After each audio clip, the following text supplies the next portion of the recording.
I'm going down to St. James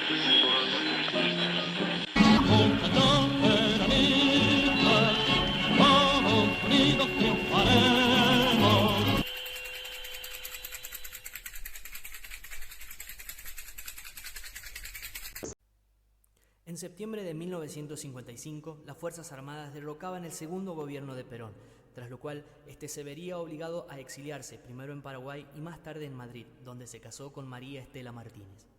Luego de 2 presidencias de facto y 2 presidentes democráticos, el 12 de octubre de 1963 asume la presidencia de la nación Arturo Illia, quien sería derrocado en junio de 1966 por la autodenominada Revolución Argentina. Esta dictadura trató de eliminar cualquier canal democrático para la participación política y recurrió a la continua aplicación de la violencia y la represión. Esto hizo que los jóvenes buscaran una forma de combatir la dictadura y, siguiendo el ejemplo de la Revolución Cubana, recurrieron a la guerra de guerrillas. De este modo surgieron grupos guerrilleros, entre ellos Montoneros, las Fuerzas Armadas Revolucionarias, las Fuerzas Armadas Peronistas y el Ejército Revolucionario del Pueblo. La agrupación Montoneros fue creada en 1970 y fue la responsable del secuestro y asesinato del general Aramburu. La Revolución Argentina contó con 3 presidencias, Onganía, Livingston y Lanusse. Cuando en 1971 Lanusse asume la presidencia, el país se encontraba en un contexto de conmoción social, donde los movimientos populares desbordaban la capacidad del gobierno militar. Lanusse se verá obligado a organizar la vuelta de la democracia.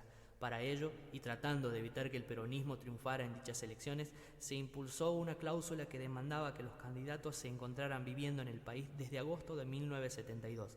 Además, se implementó la ley del balotaje, la cual implicaba una segunda vuelta en caso de que el partido triunfante no superara el 50% de los votos. Desde su exilio, Perón decidió que su candidato sería Héctor Cámpora. En marzo de 1973, Cámpora ganó las elecciones y con su asunción en mayo del mismo año daba por finalizada la llamada Revolución Argentina y revocaba la proscripción del peronismo en el país. En junio de 1973, Perón volvía al país. Fue evidente entonces una gran división dentro del movimiento entre los sectores tradicionales del partido y los sectores de izquierda, representados por la Juventud Peronista y los Montoneros. En el acto realizado en Ezeiza se desató el conflicto cuando los sectores tradicionales que aguardaban por Perón en el palco abrieron fuego contra la multitud, en lo que se conoce como la masacre de Ezeiza, con un saldo de 13 muertos y cientos de heridos. En octubre del mismo año, tras la renuncia de Héctor Cámpora, Perón se convertía nuevamente en presidente.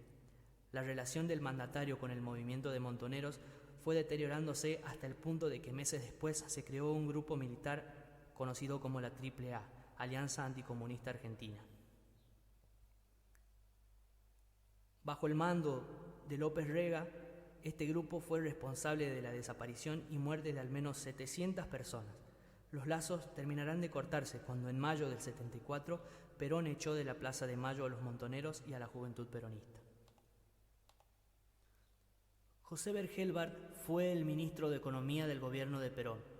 Este impulsó la creación de un pacto social entre el Estado trabajador y los empresarios, con el fin de restablecer una alianza para construir la industria nacional. El pacto social estaba destinado al crecimiento interno. Entre las medidas estipuladas se planteaba el aumento de los salarios para fomentar el consumo, la demanda y la producción. El control de precios y el aumento del gasto público permitiría mantener altos los niveles de empleo. La estabilidad económica se mantendría hasta 1974, cuando el precio internacional del petróleo generó aumento en los precios de bienes importados. Estos aumentos generaron desabastecimiento y como consecuencia aumentó el descontento social.